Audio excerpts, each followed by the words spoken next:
ఇటీవల కురిసిన భారీ వర్షాలకు నష్టపోయిన చేనేత కుటుంబాలకు తక్షణమే సహాయం అందించాలని డిమాండ్ చేస్తూ సోమవారం జిల్లా కలెక్టర్ కార్యాలయం వద్ద బీజేపీ నేతృత్వంలో ధర్నా జరిగింది. ఈ సందర్భంగా మిడతల రమేష్ మాట్లాడుతూ చేనేతలకు జరిగిన అన్యాయం పైన కలెక్టర్ జోక్యం చేసుకోవాలని అన్నారు. ఈ కార్యక్రమంలో కందికట్ల రాజేశ్వరి, బాలాజీ తదితరులు పాల్గొన్నారు.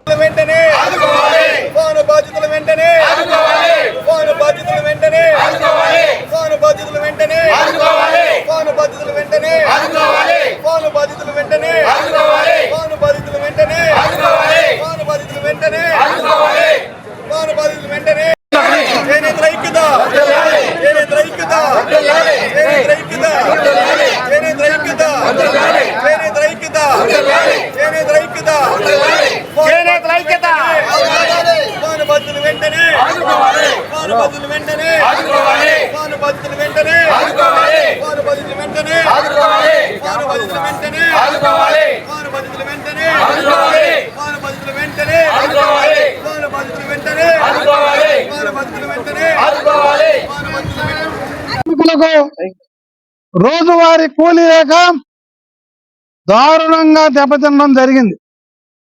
రాష్ట్ర ప్రభుత్వం గాని కేంద్ర ప్రభుత్వం గాని చేనేత కార్మికులను ఆదుకోమని చెప్పి ఆదేశాలు ఇచ్చారు.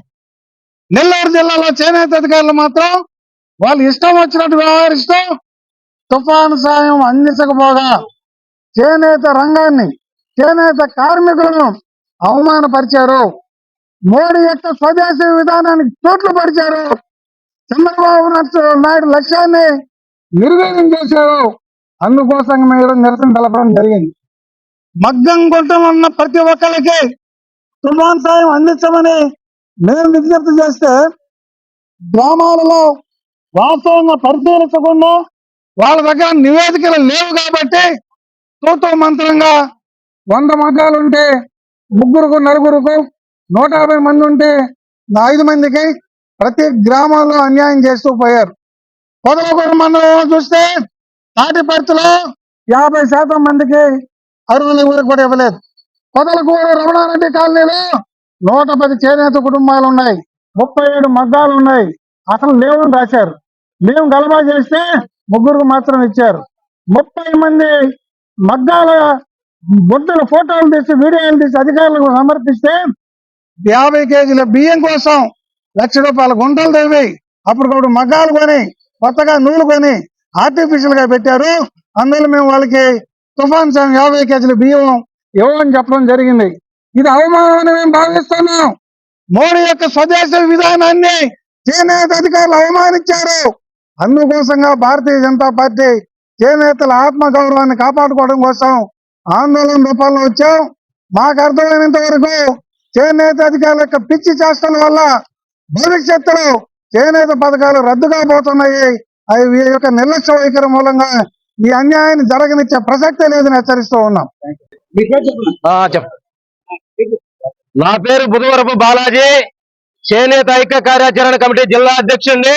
గత నెలలో భారీ వర్షాలకు, మంతా తుఫానుకు జిల్లాలో ఉండే చేనేత కార్మికులు, చేనేత కుటుంబాలు తీవ్రంగా నష్టపోయాయి. ఈ యొక్క నష్టానికి రాష్ట్ర ప్రభుత్వం తాత్కాలిక సహాయంగా 50 కేజీల బియ్యం, కొన్ని పలసరుకులు ప్రకటించింది.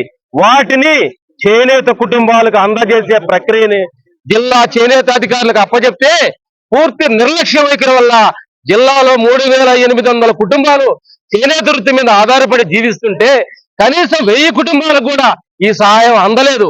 ఇది ఏమని చేనేత జౌళి శాఖ అధికారులు మేము ప్రశ్నిస్తే మా కాడ జిల్లాలో ఉండే చేనేత మగ్గాల గణాంకాలు లేవని నిర్లక్ష్య ధోరణితో సమాధానం చెప్తున్నారు.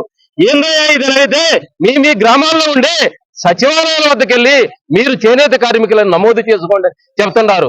సచివాలయ అధికారులు అడిగితే జిల్లాలో చేనేత జౌళి శాఖ అధికారులకి తెలియజేయండి అని చెప్తున్నారు. ఈ విధంగా ప్రవర్తన వల్ల జిల్లాలో ఉండే చేనేత కార్మికులు చేనేత పథకాలకు పూర్తిగా దూరం అవుతున్నారు. దీని ఎడల జిల్లాలో ఉండే ఉన్నత అధికారులు, రాష్ట్ర ప్రభుత్వం స్పందించి చేనేత కార్మికులకు ఒక తుఫాను సహాయమే కాదు, ప్రభుత్వం ప్రకటించే ఏ పథకాన్నైనా అర్హుడైన మగ్గం కలిగిన చేనేత కార్మికులకు అందజేయాలని ఈ రోజు నెల్లూరు జిల్లా కలెక్టర్ కార్యాలయం వద్ద నిరసన తెలుపుతూ కలెక్టర్ గారికి వినతి పత్రం అందజేసేదానికి వచ్చినాం. గౌరవాన్ని కాపాడుతున్నటువంటి ఈ చేనేత అన్నలని మా మహిళల్ని కాపాడాలని అధికారులను కోరుకుంటున్నాను. వాళ్ళకి ఇవ్వాల్సిన పథకాలు ఏవి కూడా ఇవ్వకుండా గవర్నమెంట్ ఆదేశించినప్పటికీ అధికారుల నిర్లక్ష్య వైఖరికి నేను మా మహిళలందరి తరపున కూడా ప్రశ్నిస్తున్నా. ఎందుకు ఇలా చేస్తున్నారు? మీకేంటి? ఇంకా మీరు ఏ విధంగా చేనేతలను అణగదొక్కాలని చూస్తున్నారు? మున్ముందు ఈ పర్యవసానం ఇంకా ఉధృతమయ్యి మీ అధికారుల్ని ప్రశ్నించే గొంతుకులు ఎక్కువ అవుతాయని నేను చెప్తున్నాను. కాబట్టి ఇకనైనా ఈ పద్ధతి మానేసి వాళ్ళకి సరైన న్యాయం చేయాల్సిందిగా కోరుకుంటున్నాను. ఈ వీడియో కనుక మీకు నచ్చినట్లయితే లైక్ చేసి షేర్ చేయండి. మరిన్ని లేటెస్ట్ అప్డేట్స్ కోసం మా ఛానల్ ని సబ్స్క్రైబ్ చేయండి.